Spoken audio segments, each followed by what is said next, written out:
Last year I had quite a few students asking me how to draw a Pokeball. Now all the skills that I've taught you in the previous tutorials, you should be able to draw a decent sort of Pokeball with that, but there are a few little hints and tips that I could teach you to try to make it a bit better.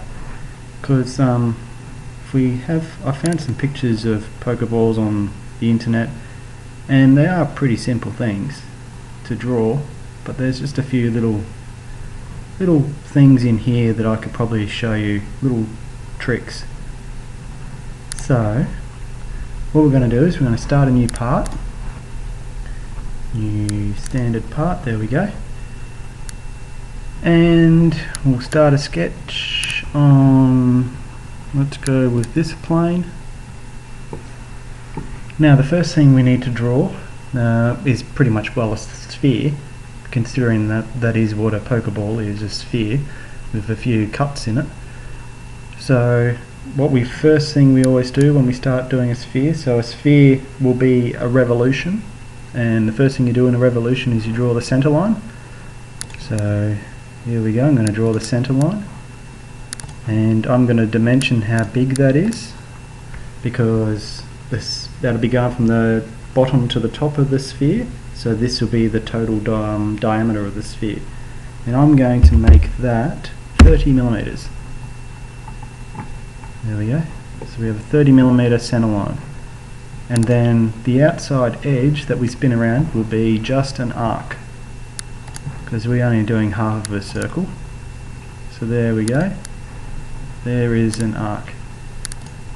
So if we do that at the moment and just leave it as is, if I finish sketch and if we revolve what I have here at the moment, we'll see what it looks like. So we've got that shape, we've got that center line, spin it around. Alright, now that looks pretty sphere-like. If we rotate this around, a bit hard to see, maybe if we look front on, see it's got a bit of a point at the top. And the reason why that is that arc that I drew here in this sketch wasn't perfect. Now the thing about it, when you're doing a full sphere like this is the center line of this arc. That center line needs to be on, that center point needs to be on the center line. That way this edge here won't be a point, because if I drag that out here somewhere, and if you imagine if we spin that now, we've got quite a sharp point on the top, and if I moved it too far this way, we'll end up with a divot on the top. And if we look at this one now, a bit hard to see still, whoops, come on, rotate, you see there's a bit of a divot on the top of that sphere. So technically that's not a sphere. So we'll edit that sketch again. Now there's several ways we could do this. Now you could just grab this point and drag it over and attach it to the center like that. That works. Another way we could do it is up the top here we have some buttons next to the dimension button called constrain.